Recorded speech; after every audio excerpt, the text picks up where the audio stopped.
To do every day for a month. It can be something as simple as flossing your teeth every day to going for a jog every day. It adds a little something extra to your life and allows you to say, yeah, I will step like a vegetarian for 30 days or I've gone jogging for 30 days, which was the start of my 30-day challenges. I started in September 2012 after some serious post-depression blues, and after watching a TED talk by Matt Cutts, I was completely inspired to do this. I'd come back from North America and did some awesome hiking and really wanted to embrace my newfound love of physical activity, and thus was born the 30-day challenge. At first I was completely out of breath within 10 to 15 minutes because I was a completely unfit kid. But by the end of the month I actually was able to go for a jog 30 to 40 minutes without stopping. I signed up for the City to Surf, which is the 14-kilometre race from Sydney CBD through to Bondi Beach, and I finished that in 78 minutes. I now am a physically active person and I really enjoy going out for bush walks, and actually went trekking in the Cambodian jungle earlier this year. Yeah, that's me. My favourite challenge today would be the 30-day Draw What You Eat challenge, and essentially that's what it is. I sat down 15 to 20 minutes every day and drew out what I ate. It was a good break from my sort of like study life, and my dad actually asked me, like, what are you doing? So as you can see, this is the stuff I ate in October 2012. It spans over like 4 pages. A couple of things that I learned from this challenge was that I ate a lot as a person. I mean, I'm not particularly big, but I ate a lot. I ate out a lot and spent a lot of money on like booze, dumb things which I could actually make at home. I also realised that I like to eat the same breakfast every single day. So as you can see, there's like 5 bowls of oatmeal there because that's 5 days worth of food. I guess another thing I learned from this challenge was how awesome watercolours were. I originally just planned to draw out the food, but I actually bought a new pack of watercolours and I started watercolouring the food that I drew. So that was pretty cool. Yeah. If you guys want to see the actual document, I can show it to you later tonight. So that was the 30-day challenge. My most challenging challenge to date would be the 30-day mindful eating challenge.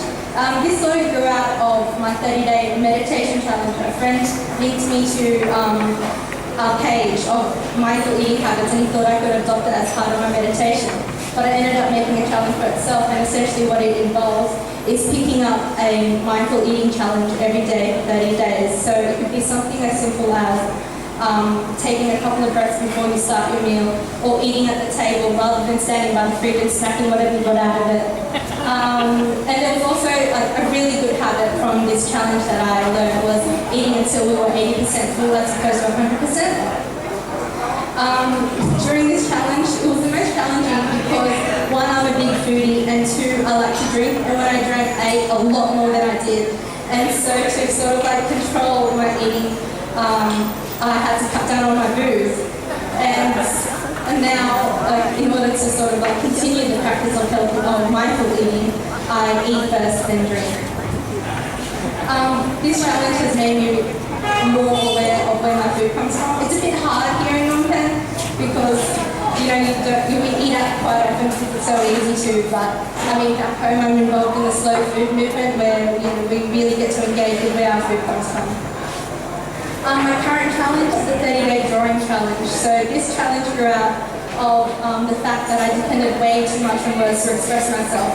And so I decided to use the other half of my brain and start drawing out as opposed to writing out to sort of document my time here in Cambodia. This is one of the earlier drawings. As you can see, this is supposed to be the Russian market. I was having lunch here one day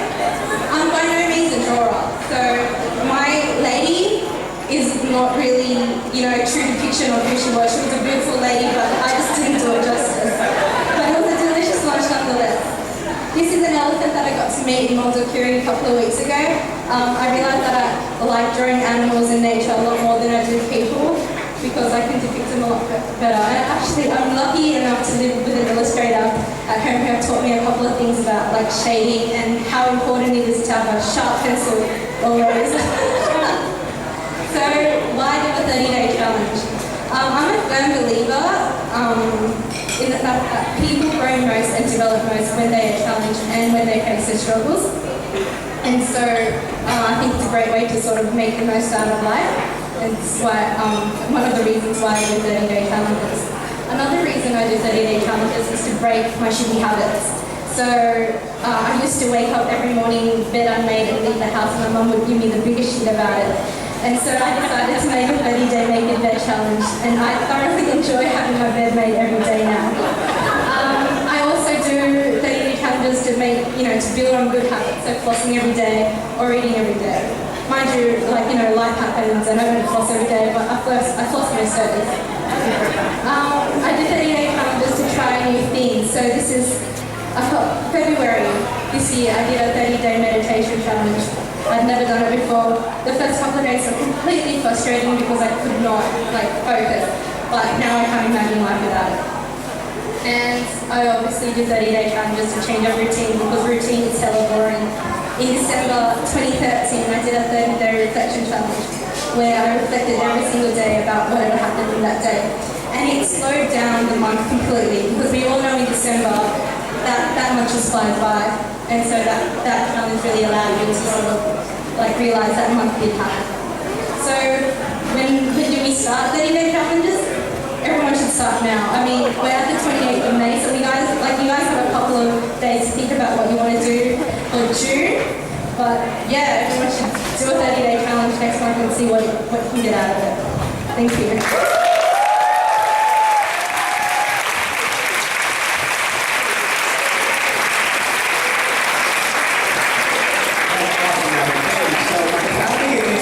It seems like we've been quite active every day. Yeah. I've done a couple. I started September 2012. It was on and off, and then I think in early 2013 I did one every month, and I've been doing it since. So at least 14-ish or so. You're doing simultaneously, you're social meeting while you're not drinking, while you're sitting on one leg for 5 minutes a day.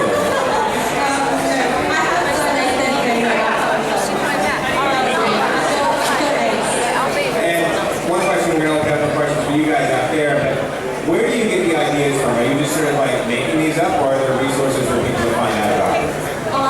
No, I sort of talk to people and people suggest things and I have things that I want to try. So yeah, it comes from everywhere. The inspiration comes from everywhere. Awesome. Questions back from the audience. Let us know. That one back there. Why did you choose 30 days? Why 30? Why 30 days? Well, one, I'm not good with numbers and it's easy to count.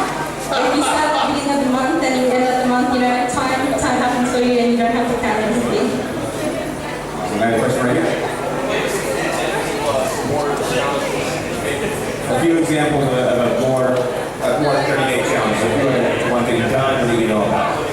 Yeah, I guess another one that comes to mind, which I really enjoyed, was a 30-day. It was called 30 Days of Inspiration, and essentially what that involved was every day of the month I had to seek out people who've inspired me and sort of take photos of them to document that inspiration. And so I did that for 30 days, and now on my phone it's a collage of people who inspire me. That's one. I'm going to give it a go. Peter. Yeah, did you ever repeat any of the challenges? Did you ever go back and say, okay, maybe not a 30-day running challenge? Have you ever repeated any of the challenges, maybe to improve your score before or anything like that? Not today, but I really want to give mindful eating another go because I really suffered that one. Yeah. Question back here.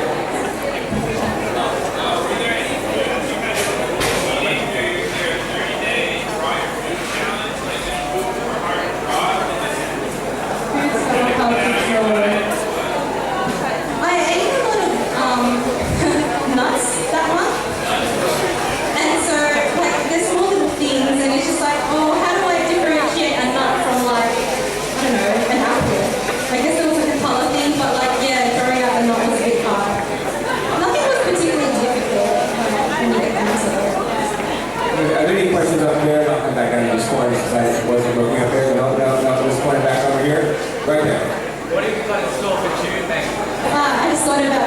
tonight.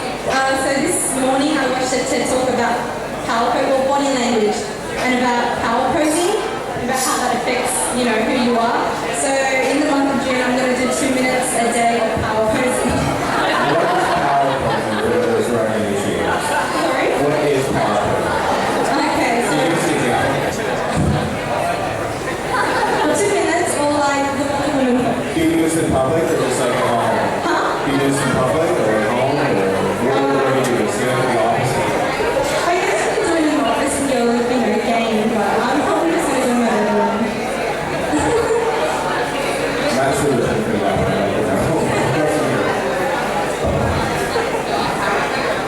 Do I continue to